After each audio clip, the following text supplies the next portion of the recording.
Good morning, সবাই কেমন আছো? আশা করি সবাই ভালো আছো। আমরাও এখন আগের থেকে অনেকটাই ভালো আছি। খুব সাংঘাতিক রকমের একটা প্রত্যেকের শরীর খারাপ গেল। ঘরে এখনও চলছে, বাবুর আরের এখনও চলছে। আমি অনেকটা বেটার, 80% বেটার। তো যাই হোক, আজকে দেখো দেখতে দেখতে মায়া আমাদের সাথে নেই, 23 দিন হয়ে গেল। আজকে 23 ডেজ। কোনো দিন ভাবিনি যে বাবা মারা গেছেন অনেক দিন, অনেক বছর হয়ে গেল, কিন্তু তারপর থেকে ভাবিনি কোনো দিন যে মাও থাকবে না কোনো দিন। কিন্তু যাই হোক, প্রকৃতির নিয়ম, যে চলে গেছে সে তো চলে গেছে। এবার আমাদের তো কোনো কিছুই বন্ধ নেই। খাওয়া দাওয়া, ঘুমানো, যে কোনো কাজ দুনিয়ার নিয়মে চলছে, সব কিছুই চলছে, কোনো কিছুই বন্ধ নেই। তো সেই জন্য চারিদিকে এত দুঃখ কষ্ট, আমিও সবসময় দুঃখ কষ্টের কথাই বলবো তোমাদের সাথে। যার জন্য আজকে ভাবলাম যে না, ধীরে ধীরে স্বাভাবিক জীবনে ফিরতে তো হবে। সব কিছুই চলছে যখন, ধীরে ধীরে স্বাভাবিক জীবনে ফিরতে হবে। আর আমি বিশ্বাস করি যে বাবা মা সবসময় সন্তানের সঙ্গেই থাকেন। সন্তানদের ছেড়ে ওনারা যাবেন কোথায়? ও যেতেই পারে না কোথাও। তো যাই হোক, আজকে হচ্ছে সানডে। আর আজকে আমাদের যে ইনস্টিটিউটের বাচ্চারা যারা নাকি মিউজিক, ডান্স এসবের পরীক্ষা দেয়, তাদের হচ্ছে থিওরি এক্সামটা আজকে। তো আমার এখানে যারা লেখা পরীক্ষা দেয়, লেখা পরীক্ষার বাচ্চারা এখানেই পরীক্ষা দেবে। ওদের দুটো এইটুকু জায়গার মধ্যে অন্য কোথাও ব্যবস্থা করিনি, অন্যবার অন্য জায়গায় ব্যবস্থা করি লেখার জন্য। তো এবারে আর অন্য কোথাও, এত ঠান্ডার মধ্যে না অন্য কোথাও ব্যবস্থা করিনি, বাড়িতেই ডেকেছি সবাইকে। ওদের দুটো শিফটে রেখেছি, একটা হচ্ছে এই 10:30 থেকে 1:30, আর একটা হচ্ছে 3টে থেকে 6টা।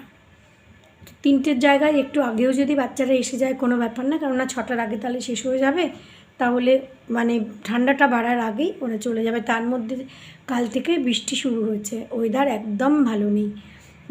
কালকে সন্ধেবেলা 4টে থেকে বৃষ্টি শুরু হয়েছে। তো যাই হোক, চলো আমাদের সকালবেলার ব্রেকফাস্ট আজকে এরা বাচ্চারা এসে যাবে তার আগেই আমার ব্রেকফাস্ট করে ওদের খাইয়ে দিতে হবে, ঝন্টুকেও খাইয়ে দিতে হবে। তো মোটামুটি একটুখানি আমি যেমন ওই বেসন দিয়ে, সুজি দিয়ে যেমন আমি বানাই, ওরকম একটা ব্যাটার বানিয়ে রেখেছি, ওইটাই বানিয়ে দেবো। সঙ্গে একটু চা করে নেব। আমাদের আজকের ওয়েদারও খুব খারাপ। কালকে তো একদম রোদ ওঠেনি, বিকেলে বৃষ্টিও হয়েছে। আর আজকে এই যে বাচ্চারা আসা শুরু হয়ে গেছে। আজও তো কালকে বৃষ্টিও হয়েছে, আজকেও বোধহয় বৃষ্টি হবে। তো পরীক্ষার জন্য এখন বাচ্চারা একজন করে আসছে। দেখো ওয়েদারের অবস্থা, তেমনি ঠান্ডা, কিন্তু টেম্পারেচার আর একটু বেশি দেখাচ্ছে, অত কম না। কিন্তু যেহেতু রোদ্দুরটা উঠছে না, তার জন্য মনে হচ্ছে অনেক বেশি ঠান্ডা। যাই হোক, তো সব কিছুই করতে হচ্ছে, সব কাজই চলতে হবে। তো দুনিয়া তো আর থেমে নেই, সব কাজ চলছে সেইভাবেই। এখানেও বাচ্চাদের আসার আগে কোশ্চেন পেপার, খাতা টাতা এগুলো রেডি করে রাখছে। আর একটা দুটো বাচ্চার ফোন আসছে খালি বারে। আসলে এত ঠান্ডা পড়েছে না, কিন্তু কিছু করার নেই, বাচ্চাদের পাঠাতে তো হবেই। আর যাই হোক, চেষ্টা করছি যেভাবে তাড়াতাড়ি করা যায়। তো এখন 10টা বাজে, মোটামুটি আমি স্নান টান করে রেডি হয়ে গেছি। আমার কাজের বউটাকেও বলেছি যে একটু তাড়াতাড়ি কাজ করে যাও, তাহলে আমি পুজোটাও করে নিতে পারবো। তো আমার মা বলতেন কাজই পুজো, পুজো আলাদা কিছু হয় না, কাজ তোমার কর্মটাই পুজো। সত্যিই তাই। মা সারাটা দিন, সারাটা জীবনের শেষ 1-2 মাস আগে পর্যন্ত সে তার কর্মই করে গেছে। তো আজকে যদি পারি মায়ের একটা লাস্ট বলা কবিতা তোমাদের কাছে শেয়ার করব। বাচ্চাদের পরীক্ষাটা শুরু হওয়ার আগেই না আমি এই খাবারটা বানানোর জন্য রেডি করে রেখেছিলাম। এই বেসন আর সুজি দিয়ে একটা ব্যাটার, তার মধ্যে পেঁয়াজ কুচি, একটু লঙ্কার গুঁড়ো, একটু কাঁচা লঙ্কা, স্বাদ মতো নুন, আর একটা গাজর একটুখানি গ্রেট করে দিয়েছি। আর এর মধ্যে সঙ্গে 2টো ডিমও দিয়ে দেবো। ডিমটা হলে হয় কি একটুখানি ফ্লাফি হয়, তো আর খেতেও ভালো লাগে। যারা তোমরা খাও না তারা অপশনাল, যে ডিম নাও দিলেও হয়, কিন্তু ডিমটা দিলে টেস্টি লাগে, ভালো লাগে খেতে। আর এখন শীতকাল তো ডিম ডিম দিয়ে বানালে ভালোই লাগবে খেতে। এই ফ্রাই প্যানের মধ্যে দেখো 1 চামচও না, 1 চামচেরও কম একটুখানি তেল দিয়েছি, তার মধ্যে ব্যাটারটা দিয়ে দিয়েছি। ব্যাটারটা দিয়ে যেমন আমরা গোলা রুটি বানাই ওরকমভাবে একটুখানি চারিদিকে ছড়িয়ে দিয়ে একটা সাইড হলে পরে আর একটা সাইড উল্টে দেবো, ব্যাস তাহলেই তৈরি। আমি আগে জানতাম না, আমি এখানে এসে শিখেছি শীতকালে নাকি বেসন খাওয়া খুব ভালো, বেসন নাকি শরীরকে গরম রাখে। ওদের খাবার দিয়ে দিয়েছি, এখানে বাচ্চারা পরীক্ষা দিচ্ছে, দেখো বাচ্চারা এই ঘরে বসিয়েছে, ডাইনিং টেবিলে বসিয়েছি কয়েকজনকে, আর ভেতরের ঘরে ছোটোগুলোকে বসিয়েছি, কারণ শীতের দিন তো, আর মানে একটু বুঝে শুনেই বসানো উচিত, বাচ্চাগুলোর ঠান্ডা যাতে না লাগে। আর ওই বড় ঘরে সোফায়ও আছে 4-5 জন।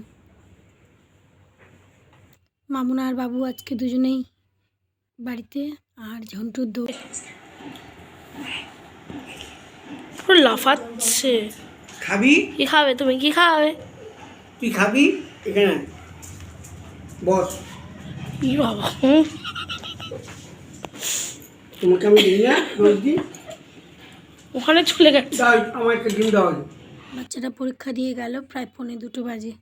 তো বাবু বললো যে একটুখানি ভাত বানিয়ে দাও কুকারে, একটু ফ্রাইড রাইসের মতন, আর বাকি আমি কিছু বাইরে থেকে আনিয়ে নিচ্ছি, এখন আর রান্নাবান্না কিছু করতে হবে না।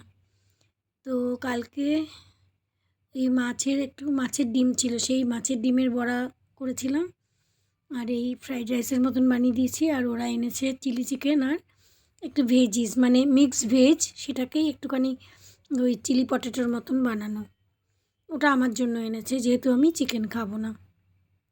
আজকে আর কিষান আসেনি, তো আমরা 4 জনে একসাথেই খাওয়া দাওয়া করে নিলাম। ঝন্টুকে আগেই খাইয়ে দিয়েছিল, কিন্তু ওই যে মাছের ডিমের বড়া দেখেছে ও, ওই জন্য ওই সাইডে বসে বসে ওকে বারবার একটুখানি করে মাছের ডিমের বড়া দিচ্ছে, আর ওইখানে বসে বসে খাচ্ছে।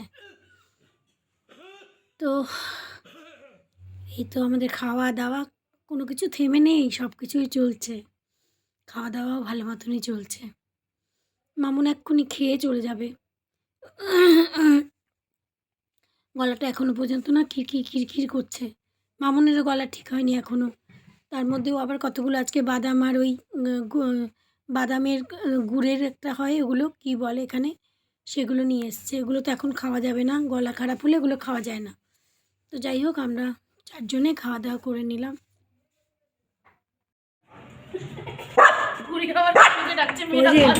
ওই যে কালুকে ডাকছে, বাবা ও বাইরে দাঁড়িয়ে আছে। तो आ जाते ना, तो ऑनलाइन है ना, तो यहीं से कर लेते। अच्छा,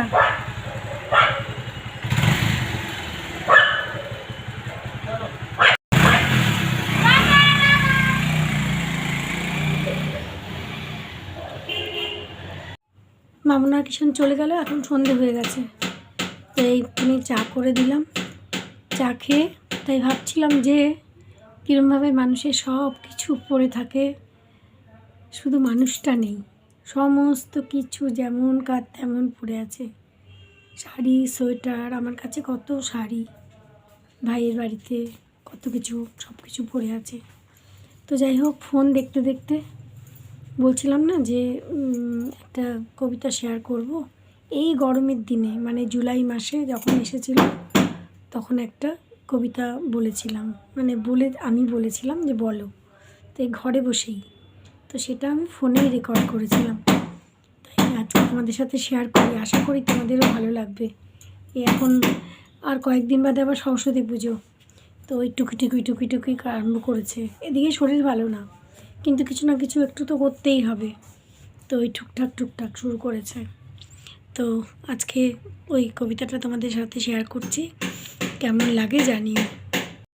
নমস্কার।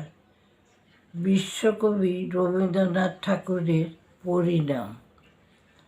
জানি হে যবে প্রভাত হবে, তোমার কৃপা তরুণী লইবে মোরে ভবসাগর কিনারে। করি না ভয়, তোমারই জয় গাহিয়া যাব চলিয়া, দাঁড়াবো আমি তব অমৃত দুয়ারে। জানি হে তুমি যুগে যুগে তোমার বাহু ঘেরিয়া রেখেছ মোরে তব অসীম ভুবনে। জনম মোরে দিয়েছ তুমি আলোক হতে আলোকে, জীবন হতে নিয়েছ নবজীবনী। জানি হে নাথ পূর্ণ পাপে হৃদয় মোর সতত, শয়ান আছে তব নয়ান সম্মুখে। আমার হাতে তোমার হাত রয়েছে দিন রজনী, সকল পথে বিপথে সুখে অসুখে। জানি হে জানি জীবন মম বিফল কবু হবে না, দিবে না ফেলি বিনাশ ভয় পাতারে। এমন দিন আসিবে যবে করুণা ভরে আপনি ফুলের মতো তুলিয়া লবে।